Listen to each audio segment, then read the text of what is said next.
நம்ம வந்த நேரம் பார்த்தீங்க அப்படின்னா சரியான மழை. புலி, மான், குரங்கு, யானை இந்த மாதிரிலாம் ஏகப்பட்ட விலங்குகள் வந்து இருக்கு. பல லட்சக்கணக்கில் வந்து கூட்டம் வந்து இன்னைக்கு வந்து திதி கொடுப்பாங்க. இது எனக்கு வந்து புதுசு. இங்கேயுமே வந்து ரொம்ப பேர் பொதிகை மலையிலேருந்து உருவாகுது. இந்த ஆற்றுல குளிக்கிறதுனால நம்ம வாழ்க்கையில் செஞ்ச அனைத்து வகையான பாவங்களும் போகுது அப்படிங்கிற மாதிரி ஒரு நம்பிக்கை இருக்கு. இவர் வந்து ஒரு பிராமணருங்க. பிராமணராக இருந்து அசைவம் இவங்களுக்கு வந்து படைச்சி வழிபடுறாங்க. மக்களே, இப்போ நீங்கள் பார்க்குறீங்கல்ல, இவர் தாங்க சொரிமுத்து ஐயனார். இந்த கோவிலோட மிக முக்கியமான ஒரு தெய்வங்க. பார்க்காதவங்க பார்த்துக்குங்க. அந்த இடத்துல தான் அவர் உட்காந்து ஒரு தியானம் வந்து பண்ணிக்கிட்டு இருக்காரு. அப்படி தியானம் பண்ணிக்கிட்டு இருக்கும்போது ஒரு ஒளி வந்து தெரியுது. அந்த ஒளி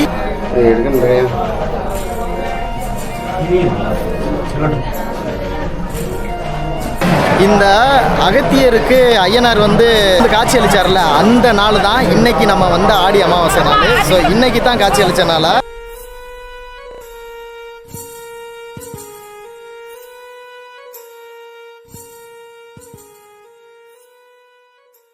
ஹாய் மக்கள்ஸ், எல்லாத்துக்கும் வணக்கம். நம்ம இப்போ பார்த்தீங்கன்னா திருநெல்வேலி மாவட்டம் பாபநாசத்துலேருந்து கிட்டத்தட்ட அரை மணி நேரம் ட்ராவலில் இருக்கிற சொரிமுத்து ஐயனார் கோவிலில் வந்து நிற்கிறோம். இந்த சொரிமுத்து ஐயனார் கோவிலில் ஐயனார் மட்டும் விசேஷமானவர் கிடையாது. இங்கே ரொம்ப முக்கியமாக விசேஷமாக கொண்டாடப்படுறது அகஸ்தியர் தான்.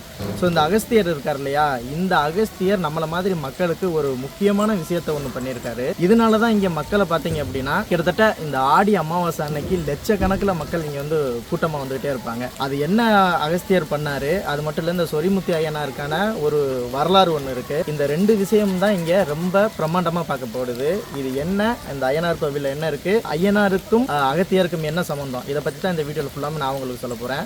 ஸோ தொடர்ந்து இந்த வீடியோவை ஸ்கிப் பண்ணாமல் பாருங்க. தெரியாத ஏகப்பட்ட தகவலை இந்த வீடியோவில் நீங்கள் தெரிஞ்சுக்க போறீங்க. நீங்கள் இந்த கோவிலுக்கு போகணுன்னா எங்கே இருந்தாலும் ஃபஸ்ட்டு தென்காசிக்கு வந்துருங்க. இங்கே காணி குடியிருப்பு அப்படின்னு சொல்லிட்டு போர்டு போட்டிருக்க பஸ் இருக்கான்னு பாருங்க. அந்த பஸ்ஸில் ஏறி உட்காந்துருங்க. டேரெக்டாக அவங்கவுங்கள கோவில் வாசல்லே இறக்கி விட்ருவாங்க. நாங்கள் போன டைம் பார்த்தீங்கன்னா அமாவாசை டைம். அந்த டயத்தில் சிறப்பு பேருந்து விட்டுருந்தாங்க. செம கூட்டம். போகிற வழிலாம் பார்த்தீங்க அப்படின்னா ரிசர்வ் ஃபாரஸ்ட் அப்படிங்கிறனால அங்கங்கே ஃபாரஸ்ட் செக்கிங்க்கு நிற்பாங்க. அது மட்டும் இல்லை, அன்னைக்கு நான் ஆடி அமாவாசை அப்படிங்கிறனால செம கூட்டம். பாபநாசம் கோவில்கிட்டேனா எங்களால் சுத்தமாக நகரவே முடியலை. அங்கனுக்குள்ளே கிட்டத்தட்ட 1 ஹவருக்கு மேலே வண்டி நின்றுச்சு. ஸோ அது மாதிரி ஒரு முக்கியமான தகவல், இந்த ஆடி அமாவாசைக்கு நீங்கள் வர்றீங்க அப்படின்னா கண்டிப்பாக ஓன் வெஹிக்கிளில் வர முடியாது. பஸ் மட்டும்தான் அலோவ் பண்ணுறாங்க. ஸோ நீங்கள் அதுக்கப்புறம் மற்ற நாள்களில் வர்றதா இருந்தால் எப்போ வேணாலும் நீங்கள் உங்களுடைய ஓன் வெஹிக்கிளில் வரலாம். ஆனால் நீங்கள் உள்ளே வர்றதுக்கு ஃபாரஸ்ட் டோக்கன் வாங்கிட்டு தான் உள்ளே விடுவாங்க. ஸோ மக்கள் இப்போ பார்த்தீங்க அப்படின்னா பின்னால் ஃபாரஸ்ட்லேருந்து பேக் எல்லாத்தையுமே வந்து செக் பண்ணுறாங்க. எதுக்காகனா நம்ம வாட்டர் கேனு, அப்புறம் பிளாஸ்டிக் பை, இந்த மாதிரியான விஷயங்கள் வந்து கொண்டு போகக்கூடாது அப்படின்னு சொல்லிட்டு இங்கே ஃபுல்லாமே செக் பண்ணிட்டு இருக்காங்க. நம்ம வந்த நேரம் பார்த்தீங்க அப்படின்னா சரியான மழை. பார்த்தீங்கன்னா தெரியும், நனைஞ்சிக்கிட்டு தான் நம்ம போயிட்டு இருக்கோம். நம்மளுக்கு மலையில் நனையிறது வந்து பெருசாக ஒன்றும் பாதிப்பில்லை அப்படிங்கிறதுனால நம்ம மட்டும் போயிட்டே இருக்கோம். சில மக்கள் வந்து பின்னால் பார்த்தீங்கன்னா தெரியும், ஒதுங்கி எங்கே நின்றுக்கிட்டு இருக்காங்க. சில பேர் என்ன பண்ணுறாங்க அப்படின்னா நடந்து போயிட்டே இருக்காங்க. சில பேர் குடை வச்சுருக்காங்க, சில பேர்ட்ட குடை இல்லாமல் போயிட்டுருக்காங்க. அது மாதிரி இங்கே ஒரு முக்கியமான விஷயம் என்ன அப்படின்னு கேட்டிங்கன்னா, புலி, மான், குரங்கு, யானை இந்த மாதிரிலாம் ஏகப்பட்ட விலங்குகள் வந்து இருக்குது. ஸோ அதனால் சேஃப்டியாக போயிட்டு சேஃப்டியாக வரணும். அது மாதிரி போகிற வழியில் ஃபுல்லாமே வந்து சாப்பாட்டு கடைகள் வந்து வச்சுருக்காங்க. நீங்கள் இங்கே வந்தீங்க அப்படின்னா சாப்பிட்டுக்கலாம். அது போக பார்த்தீங்கன்னா இங்கே நகராட்சியிலேருந்து குடிக்கிறதுக்கு தண்ணி வச்சுருக்காங்க. ஸோ அதனால் நீங்கள் இங்கே வந்தீங்க அப்படின்னா நீங்கள் சாப்பாடு, தண்ணி குடிக்கிறது இந்த மாதிரியான விஷயத்துக்கு நீங்கள் கவலைப்பட தேவையில்லை, போய்கிட்டே இருக்கலாம். அது மாதிரி பார்த்தீங்க அப்படின்னா இன்றைக்கி வந்து ஆடி அமாவாசை. ஆடி அமாவாசை பார்த்தீங்க அப்படின்னா ஏகப்பட்ட கோவில்களில் வந்து விசேஷமாக இருக்கும். பொதுவாக நம்ம ராமேஸ்வர கோவில் இருக்குல்ல, ராமேஸ்வரத்துலலாம் வந்து ஏகப்பட்ட லட்சம் கணக்கில், பல லட்சக்கணக்கில் வந்து கூட்டம் வந்து இன்றைக்கி வந்து திதி கொடுப்பாங்க. ஸோ நான் என்ன நினச்சிக்கிட்டு இருந்தேன் அப்படின்னா அந்த மாதிரியான கோவிலில் மட்டும் தான் திதி கொடுப்பாங்க போல இருக்குது அப்படின்னு நினச்சிக்கிட்டு இருந்தேன். ஆனால் இங்கே வந்து பார்த்தோம்னா தான் தெரியுது, இது எனக்கு வந்து புதுசு. இங்கேயுமே வந்து ரொம்ப பேர் திதி கொடுக்கறதுக்காக வர்றாங்கங்க. திதி கொடுக்கறதுக்காகவும் அவங்களோட பாவங்களை போக்குறதுக்காகவும் ஆடி அமாவாசை அன்னைக்கு இன்னைக்கு இந்த கோவிலுக்கு வந்து வர்றாங்க. உண்மையிலுமே எனக்கு இது வந்து ஃபஸ்ட்டு எக்ஸ்பீரியன்ஸு. வேறு லெவலில் இருக்குது. அதில் வேறு மழை வேறையா, நல்ல மழை வேறு. அது போக இன்னும் ஒரு சில வரலாறுகள் வந்து இருக்குது. நம்ம பக்கத்தில் கோவிலுக்கு போயிட்டு எல்லாத்தையும் நான் உங்களுக்கு சொல்கிறேன். மக்களே, அது மாதிரி பார்த்தீங்க அப்படின்னா நம்மளை வந்து செக் பண்ணாங்கல்ல, ஃபாரஸ்ட்லேருந்து செக் பண்ணாங்க. அதுலேருந்து கொஞ்சம் தூரம் நடந்து வந்தோம் அப்படின்னா அப்படியே லெஃப்ட்டில், நீங்கள் நடந்து வரும்போது லெஃப்ட்டில் பார்த்தீங்க அப்படின்னா சொரிமுத்து ஐயனார் கோவில் வந்து இருக்கும். அந்த கோவில் வழியே பார்த்தீங்க அப்படின்னா ஒரு ஆறு ஒன்று வந்து ஓடும். தெரியுதா உங்களுக்கு? இங்கே ஓடியாது பார்த்தீங்களா? இந்த ஆறு தான் தாமிரபரணி ஆறு. இந்த ஆறு எங்கேருந்து உருவாகுது அப்படின்னா பொதிகை மலையிலேருந்து உருவாகுது. பொதிகை மலையில் உருவாகி அந்த ஆறு இங்கே வந்து கனெக்ட் ஆகுது. இந்த ஆற்றுல வந்து பார்த்திங்கன்னா தெரியும், மக்கள் எல்லாமே குளிப்பாங்க. இந்த ஆற்றுல குளிக்கிறதுனால நம்ம வாழ்க்கையில் செஞ்ச அனைத்து வகையான பாவங்களும் போகுது அப்படிங்கிற மாதிரி ஒரு நம்பிக்கை இருக்குது. ஸோ அதனால தான் மக்கள் எல்லாமே குளிக்கிறாங்க. இங்கே குளிச்சுட்டு அப்படியே சொரிமுத்து ஐயனார் கோவிலில் வந்து சாமி கும்பிட்றாங்க. அங்கே போய் அந்த சொரிமுத்து ஐயனாரோட வரலாறு நான் உங்களுக்கு சொல்கிறேன். வரலாறுலாம் பார்க்குறதுக்கு முன்னாடி இந்த இடத்தோட இயற்கையை வந்து ரசிச்சிருவேன். எப்படி இருக்குன்னு பாருங்களேன், சூப்பராக இருக்குல்ல.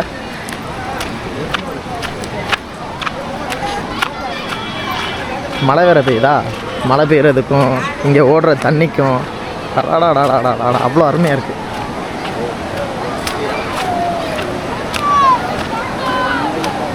இது வெளியே வந்து போக முடியாது. சில பேர் வந்து இது வெளியே வந்து போகிறாங்க. இது வெளியே போகிறோம் அப்படின்னா பாருங்களேன் எவ்வளோ ஃபோர்ஸாக அந்த ஆற்று தண்ணி வந்து வருதுன்னு. இது வெளியே போனோம் அப்படின்னா கண்டிப்பாக நம்மளை வந்து அடிச்சிடும். ஆனால் ஃபாரஸ்ட் டிபார்ட்மெண்ட்டில் உள்ளவங்க அங்கே போய் நிற்கிறாங்க. ஏன்னா யாரையும் இது வெளியே விடக்கூடாது அப்படிங்கிறதுக்காக. சரி, இந்த கோயிலுக்கு எப்படி வழி போகலாம் அப்படின்னு பார்த்தீங்கன்னா, நம்ம இப்போ இறங்கி வந்தோம்ல அந்த பாதை வெளியே போய் அந்த ரோடு போட்டிருக்காங்க பாருங்கள், அது வெளியே போய் அந்த மலைப்பாதை வெளியே இறங்கி வந்து சுற்றிட்டு போய் அப்புறம் தான் அந்த கோயிலுக்கு வந்து போக முடியும். ஸோ அப்படி போனால் தான் சேஃப்.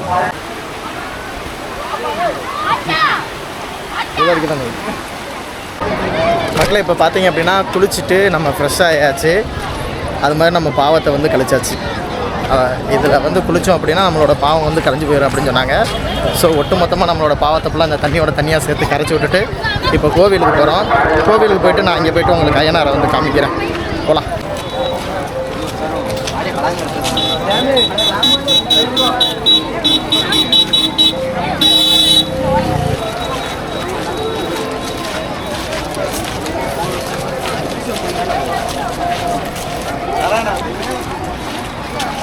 இந்த மாதிரி மக்களை இப்போ நம்ம வந்து குளிச்சு முடிச்சுட்டு நம்மளுடைய பாவத்தை எல்லாத்தையுமே போக்கிட்டு அப்படியே சுற்றிட்டு வர்றோம். அது வெளியும் போகலாம், ஆனால் அது வெளியே போனோம் அப்படின்னா கொஞ்சம் ரிஸ்க் அப்படிங்கிறனால அப்படியே சுற்றிட்டு வந்திருக்கோம். நான் உங்களுக்கு பாதையை வந்து காமிச்சிருப்பேன். அந்த பாதை வெளியே போனோம்னா கோவிலுக்கு போகலாம்.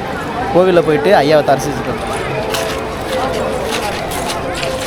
செய்து ரசீது பெற்று செல்லுமாறு அன்போடு கேட்டுக்கொள்கிறோம். அர்ச்சனைக்கு போய் பழம் பத்தி எல்லாம் வாங்கிட்டு போகலாம். இங்கே வாழைக்காய் சீப்பை பாரு எவ்வளோ சீப்பணும். தமிழக அரசால் தொடங்கப்பட்டுள்ள அன்னதான திட்டம் இத்திருக்கோயிலில் நடைபெற்று வருகின்றது.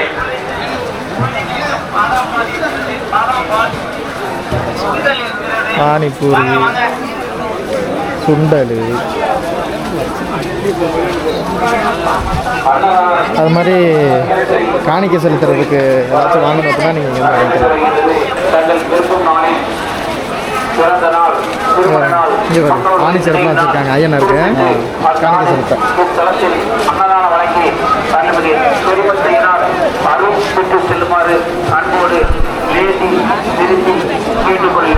அது மாதிரி பார்த்தீங்க அப்படின்னா இங்கே பாருங்களேன், அங்கே வந்து சொரிமுத்து ஐயனார் கோவில் வந்து இருக்குது.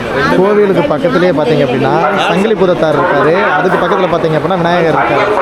ஸோ இதெல்லாம் வந்து எதோட ரிலேட்டட் ஆகுது அப்படின்னா ஐயப்பனோட வந்து ரிலேட்டட் ஆகும். ஒரே ஒரு விஷயம் நல்லா எல்லாருமே தெரிஞ்சுக்கிற வேண்டியது என்னென்னா, ஐயப்பரும் ஐயனாரும் வேறு கிடையாது. ரெண்டு பேருமே ஒன்று தான். கேரளா சைடு போனீங்க அப்படின்னா ஐயனார் ஐயப்பரை வழிபடுறாங்க, நம்ம ஐயனார் அப்படிங்கிற பேரால் வழிபடுறோம். அவ்வளோதான் வித்தியாசம். ரெண்டு பேருக்குமே ஒரே பக்கம் தான். இன்னொரு ஒரு முக்கியமான விஷயத்தை நான் வந்து உங்களுக்கு சொல்லணும். என்னன்னு கேட்டிங்கன்னா, இந்த கோவில் இருக்குல்ல, இந்த கோவில் தான் ஐயப்பன் கோவிலோட மூலஸ்தானம் அப்படின்னு சொல்கிறாங்க. ஐயப்பன் கோவிலுக்கு மாலை போட்டு போகிறவங்க கூட இந்த இடத்துக்கு வந்து தான் மாலை போட்டும் போகிறாங்க. ஐயப்பனுக்கு என்ன பவர் இருக்கோ அதே பவர் அங்கே இருக்குது. ஐயப்பன் கோவிலில் நம்ம சொல்லுவோம்ல, ஐயப்பனுக்கு வந்து 18 மணிக்கு இருக்குது. அது மாதிரி பூதத்தார்கள் இவங்கெல்லாம் வந்து உபதெய்வமாக இருக்காங்க அப்படிங்கிற மாதிரி சொல்கிறோம்ல. அதே மாதிரி தான் இங்கே உள்ள ஐயனாருக்கும் உபதெய்வங்களாக வந்து இவங்க எல்லாருமே இருக்காங்க. இங்கே உள்ள ஐயனார் வலது காலை தொங்க போட்டு இடது காலை தூக்கி இடதுபுறமாக கொஞ்சம் சாயலாக சாய்ஞ்சு திரும்பி இருப்பார். அதுதான் இங்கே விசேஷமான ஒன்று. ஸோ ஐயப்பரும் ஐயனாரும் வேறு கிடையாது. அது மாதிரி அவங்களுடைய தேவியார் ஐயனார் வந்து அவங்களுடைய 2 தேவியாரோட இங்கே வந்து காட்சி தருவார். மக்களே அது மாதிரி அன்னதானம் போடுறாங்க பாருங்களேன். நம்ம அந்த சங்கிலி புதத்தார் பார்த்தோம்ல, அந்த இடத்துக்கு அப்படியே பக்கத்துலேயே பார்த்தீங்க அப்படின்னா அன்னதானம் போடுறாங்க. நீங்கள் வந்தீங்க அப்படின்னா வர்ற வழியெல்லாம் கடை இருக்கும். அங்கே சாப்பிடாமல் வந்தீங்க அப்படின்னா இங்கே வந்து அன்னதானம் சாப்பிட்டுக்கலாம். அன்னதானத்தை வாங்கிட்டு சாப்பிட்டுட்டு அப்படியே நம்ம கோவிலுக்குள்ளே போயிட்டே இருக்கலாம். பாபநாசம் சொரிமுத்து ஐயனார் கோயில் இது ஸ்தலம். குலதெய்வந்திரியாங்களுக்கு சொரிமுத்து ஐயனார் ஐயப்பனுடைய மூலாதாரம் இவர் தான். முதல் ஸ்தலமே தான். இங்கே வந்து சங்கிலி பூதத்தார் பெருமாளுடைய அவதாரம், பட்டவராயர் ஒரு இது, பேச்சு பிரமாட்சியம்மன் ஒரு சங்கிலி பூதத்தார் ஒரு பெருமாளுடைய அவதாரம். இங்கே வழக்கமாக கிடா வெட்டுதல், பொங்கலிடுதல், அவர்கள் வேண்டுதல், மணிமணி மரம் இருக்குது, அவர்கள் வேண்டுதலுக்கு மரம். இந்த மஞ்சளை வந்து அம்பாளுக்கு கொடுத்து விசேஷமான ஒன்று. இதை வந்து வீட்டில் கொண்டு வீட்டில் பூஜை ரூம் வச்சு யாருக்கும் உடம்பு சரியில்லாமல் பூசிக்கிடுவாங்க, எங்கேயும் போனாலும் வந்தாலும் பூசிக்கிடுவாங்க. இந்த கோயில் பல நூற்றாண்டுகள் புனிதமானது. இங்கே எல்லா பக்தர்களும் இந்த அவங்க இவங்கன்னு கிடையாது, எல்லாருடைய பக்கத்தும் அவங்க வேண்டுதலுக்கு படையலிட்டு சமையல் பண்ணி எல்லாருக்கும் அன்னதானம் வழங்குவார்கள். இது அசைவம் பண்ணுறாங்க இல்லைங்க?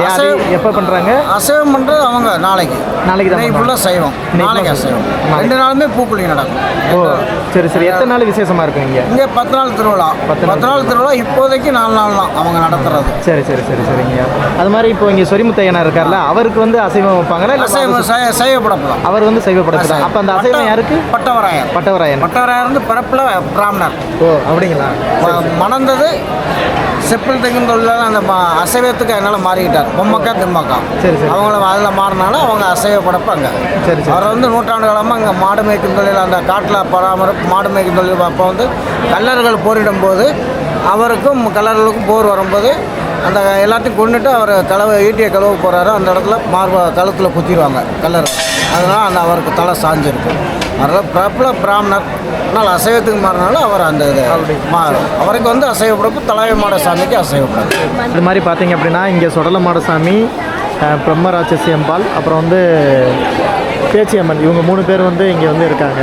ஸோ இவங்களை வந்து நம்ம தரிசனம் பண்ணிட்டு வந்தாச்சு. தரிசனம் பண்ணுறதுக்கு க்யூ இருக்குது. அந்த க்யூவில் தான் நம்ம நின்று வந்து தரிசனம் பண்ணோம். அது மாதிரி டேரெக்டாக போய் தரிசனம் பண்ணணும் அப்படின்னா இதுக்கு பின்னால் பார்த்தீங்க அப்படின்னா டோக்கன் கொடுக்குறாங்க, 10 ரூபா தான். வேணால் டேரெக்டாக போய் நீங்கள் தரிசனம் பண்ணிட்டு வந்துடலாம். ஸோ சங்கிலி புதத்தாரை பார்த்தோம், அதுக்கப்புறம் பேச்சியம்மன் இவங்களை வந்து தரிசனம் பண்ணோம். அதுக்கப்புறம் பார்த்தீங்க அப்படின்னா உள்ள நம்ம கோவிலுக்குள்ளே வந்து போகிறோம். அதுக்கு முன்னாடி பார்த்தீங்க அப்படின்னா இங்கே இன்றைக்கி இன்றைக்கி ஆடி அமாவாசை அப்படிங்கிறனால இங்கே பாருங்கள் எல்லாருமே வந்து சைவ உணவு போட்டு அவங்களுடைய நேர்த்திக்கடனை செலுத்துகிற மாதிரி பொங்கல் வச்சுக்கிட்டு இருக்காங்க. ரொம்ப பேர் பொங்கல் வச்சுக்கிட்டு இருக்காங்க, வடை சுட்டுக்கிட்டு இருக்காங்க. ஸோ இதெல்லாம் அந்த நேர்த்திக்கடன் எல்லாம் இங்கே செலுத்துகிறாங்க மக்களே. அது மாதிரி பார்த்தீங்க அப்படின்னா இங்கே எல்லாருமே சாமிக்கு நேர்த்தி வச்சு பொங்கல் வச்சு சாமி முன்னாடி வந்து படையல் போடுறாங்க. ஸோ இது ஃபுல்லாமே வந்து படையல், அங்கங்கனே பொங்கல் வச்சு அங்கங்கனே படையல் போடுறாங்க. பொதுவாக நம்மளுடைய தென் மாவட்டத்துலேயும் அப்படியே வட மாவட்டத்துலேயும் தமிழ்நாட்டுக்குள்ளேயே இருக்குது. அதை அப்படியே பிரித்து தென் மாவட்டம் வட மாவட்டம்னு எடுத்துக்கிட்டோம்னா வழிபாடு முறை வந்து மாறும். இங்கே உள்ள வழிபாடு முறை வந்து இப்படி இருக்கா, அப்படியே நம்ம வடக்க போயிட்டோம் அப்படின்னா அந்த கரூர் அந்த சைட்லாம் போயிட்டோம்னா வழிபாடு முறையே வேறு மாதிரி இருக்கும். இது ஃபுல்லாமே நம்ம ராமநாதபுரம் மாவட்டம், இங்கிட்டு திருநெல்வேலி, தூத்துக்குடி இந்த சைடு ஃபுல்லாமே இந்த மாதிரி சாமியாடி இந்த மாதிரி பொங்கல் வச்சு படையல் போடுவோம். அங்கிட்டு வந்து கொஞ்சம் வேறு வித்தியாசமாக இருக்குது. அதையும் நான் உங்களுக்கு வந்து கொஞ்சம் களத்தில் காமிக்கிறேன் மக்களை. இதுதான் பட்டர் கோவில் மக்களை. இவரை பற்றி பேசணும் அப்படின்னா கிட்டத்தட்ட ஒரு 13 நிமிஷம் பேசணும். 13 நிமிஷத்துக்கு ஒரு ஐயா வந்து பேசியிருக்காரு இவரோட வரலாறை பற்றி. அதை வந்து நான் தனி வீடியோவில் அப்லோட் பண்ணுறேன், மறக்காமல் பார்த்துருங்க. ஏன்னா இவர் வந்து ஒரு பிராமணராக இருந்து அசைவம் இவங்களுக்கு வந்து படைச்சி வழிபடுறாங்க. அதுதான் இந்த பட்டருடைய ஒரு விசேஷமான ஒன்று. இவரை பற்றின ஒரு நெடிய ஒரு வரலாறு ஒன்று இருக்குது, அதாவது வரலாற்று கதை ஒன்று இருக்குது. அதை நான் அடுத்த வீடியோவில் போடுறேன், பாருங்கள். உண்மையிலுமே அவ்வளோ சுவாரஸ்யமாக இருக்கும் மக்களே. அது மாதிரி பார்த்தீங்க அப்படின்னா பட்டரை வந்து நம்ம சாமி கும்பிட்டு வந்தாச்சு. பட்டரை சாமி கும்பிட்டு அப்படியே லெஃப்ட் எடுத்து சுற்றிட்டு வந்தோம் அப்படின்னா ஐயனார் கோவிலுக்கு போகிற வழி இந்த சைடில் இருக்குது. ஸோ அது வந்து பட்டரு. நம்ம அப்படியே உள்ளே போனோம், உள்ளே போயிட்டு அப்படியே ரிட்டன் ஆகி வந்து திரும்ப இது வெளியே போகிறோம். இது வெளியே தான் வந்து ஐயனார் கோவிலுக்கு வந்து போகணும். ஸோ மேலே பாருங்கள்.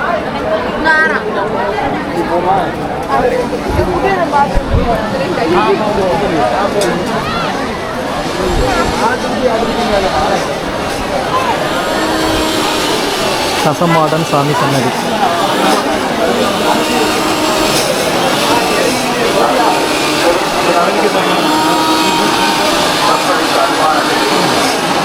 ஸோ இங்கே வந்து கசமாட சாமி இருக்காரா, அவருக்கு பக்கத்தில் பார்த்தீங்க அப்படின்னா தூசி மாடசாமி. இந்த தூசி மாடசாமி தான் வந்து சிவனுக்கு திருமணம் நடக்கும்போது தூசியாக வருவார் அப்படிங்கிற மாதிரி சொல்லுவாங்க.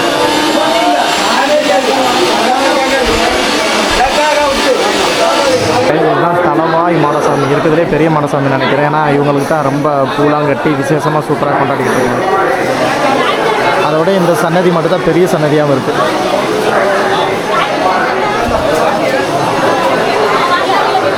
ஆக்சுவலி நம்ம பார்த்தீங்க அப்படின்னா நம்ம கொஞ்சம் தலைகீழ சாமியை சுற்றி கொண்டு வந்திருக்கோம். ஏன்னா ஃபஸ்ட்டு அங்கிட்டு போய் உள்ள சொரிமுத்து ஐயனார், அப்புறம் சிவலிங்கம், அந்த சாமியை கும்பிட்டுட்டு அப்படியே இங்கே மாடசாமி வந்திருக்காங்க. மாடசாமியை கும்பிட்டுட்டு அதுக்கப்புறம் தான் பட்டரை கும்பிட்டுட்டு அதுக்கப்புறம் கீழே இங்கே இந்த சாமியை கும்பிட்டு அப்படியே வெளியே போகணும் அப்படிங்கிற மாதிரி சொன்னாங்க. ஆனால் நம்ம அப்படியே என்ன பண்ணிட்டோம், ஃபஸ்ட்டு இங்கே இந்த சாமியை கும்பிட்டுட்டு அப்படியே நேராக போய் பட்டரை கும்பிட்டுட்டு அப்படியே மாடசாமியை கும்பிட்டுட்டு இப்போ இங்கே நிற்கிறோம். போயிட்டு சொரிமுத்து ஐயனாரும் அதுக்கப்புறம் பார்த்திங்க அப்படின்னா சிவன் இருக்காங்க, அவங்களையும் நம்ம கும்பிட்டு வந்துடலாம். மக்களே அது மாதிரி பார்த்திங்க அப்படின்னா ஃபஸ்ட்டு நம்ம வரும்போது பார்த்திங்கன்னா சங்கிலி பூதத்தார் இருந்திருப்பாங்க. அந்த சங்கிலி பூதத்தாரை தரிசனம் பண்ணிவிட்டு அதுக்கப்புறம் நேராக இங்கே இருக்கிற ஐயனாரையும் சிவனையும் தரிசனம் பண்ணிவிட்டு அதுக்கப்புறம் பார்த்திங்க அப்படின்னா தூசி மாடன் அப்புறம் மாடசாமிலாம் இருக்காங்க, அவங்கள வழிபட்டுட்டு அதுக்கப்புறம் பேச்சியம்மன் இவங்களாம் இருக்காங்க, அவங்கள வழிபட்டுட்டு அதுக்கப்புறம் பார்த்திங்க அப்படின்னா அதுக்கப்புறம் தான் பட்டரை வழிபட போகணும். ஆனால் நம்ம என்ன பண்ணிட்டோம் அப்படின்னா அப்படியே சங்கிலி பூதத்தார சாமி கும்பிட்டு அதுக்கப்புறம் பார்த்திங்க அப்படின்னா பேச்சியம்மன், அதுக்கப்புறம் பட்டர், அதுக்கப்புறம் மாடசாமி, அதுக்கப்புறம் கடைசியாக பார்த்திங்க அப்படின்னா சொரிமுத்து ஐயனாரையும் சிவனையும் பார்க்குறதுக்காக வந்திருக்கோம். ஸோ நம்ம இப்போது தலைகீழ அப்படியே கூப்பிட்டு வந்திருக்கோம். ஆனால் இங்கே உள்ளவங்ககிட்ட கேட்டேன், எல்லாமே மனசு தாப்பா காரணம், எப்படி வேணாலும் கும்பிடலாம் அப்படிங்கிற மாதிரி சொல்லியிருக்காங்க. ஆனால் நீங்கள் வரும்போது சரியாக வந்துருங்க, நீங்கள் சரியாக வரணும் அப்படிங்கிறதுக்காக அந்த வீடியோ எடுக்கிறேன். ஸோ உள்ளே வந்துட்டிங்க அப்படின்னா சிறப்பு தரிசனம் போகிறதுக்கு ஒரு வழி இருக்குது. ஸோ அது வெளியே வர்றதுனால வரலாம். ஒரு ஆளுக்கு டிக்கெட் 10 ரூபா கோயில் நிர்வாகத்துலேருந்து கொடுக்குறாங்க. ஸோ 10 ரூபா சிறப்பு தரிசனத்துக்கு நீங்கள் டிக்கெட் எடுத்துகிட்டு வரலாம். ஸோ தான் சிறப்பு தரிசனம் செல்லும் வழி. டிக்கெட்டு ஒரு ஆளுக்கு 10 ரூபா. ஸோ வேகமாக சாமி விட்டுட்டு போகணும்னு நினச்சவங்க இது வெளியே சாமி விடும். இது மகாலிங்க சன்னதி.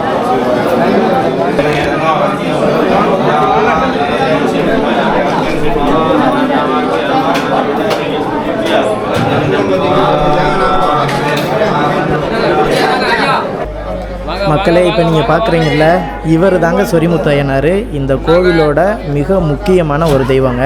பார்க்காதவங்க பார்த்துக்குங்க, வர முடியாதவங்க இந்த சன்னதியை பார்த்து வணங்கிக்குங்க. நீங்கள் கேட்குற வரத்தை நிறைவேற்றி வைப்பார் அப்படிங்கிற மாதிரி லட்சக்கணக்கில் மக்கள் நம்பி இங்கே வர்றாங்க. ஏன்னா லட்சக்கணக்கில் இங்கே மக்கள் வர்றாங்கன்னா அவங்க நினச்சது நடந்திருக்கு அப்படின்னு தான் அர்த்தம். ஸோ கண்டிப்பாக நீங்கள் வேண்டிக்கிங்க.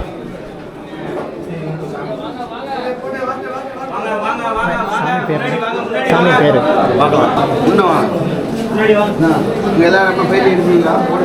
நீங்கள் சொன்னீங்கன்னா எடுக்கலாம். ஆமாம் ஆமாம் ஆமாம்.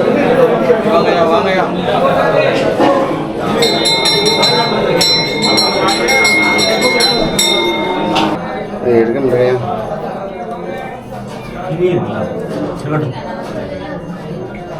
மக்களை இதுதான் பார்த்தீங்க அப்படின்னா சொரிமுத்து ஐயனார் கோவிலோட முக மண்டபம். இதை நம்ம பார்த்து முடிச்சாச்சு. எல்லா சன்னதியுமே நான் உங்களுக்கு காமிச்சிருப்பேன் அப்படின்னு நினைக்கிறேன். இப்போ நம்ம எங்கே போகிறோம் அப்படின்னா மறுபடியும் நம்ம அந்த ஆற்று பகுதி இருக்குல்ல அங்கே போகிறோம். ஏன்னா அங்கே இன்னொரு ஒரு முக்கியமான விசேஷம் ஒன்று நடக்குது, அதை உங்களுக்கு நான் காட்டுறேன், வாங்க போவோம். நம்ம ராமேஸ்வரத்தில் எப்படி திதி கொடுப்பாங்களோ அதே மாதிரி இங்கேயுமே திதி கொடுத்துக்கிட்டு இருக்காங்க பாருங்கள். இன்றைக்கி ஆடி அமாவாசை அப்படிங்கிறதுனால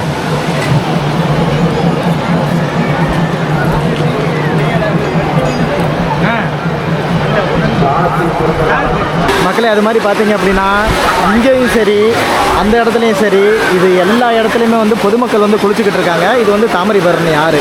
இந்த ஆறோட வேகம் பார்த்தீங்க அப்படின்னா செம ஸ்பீடாக இருக்குது.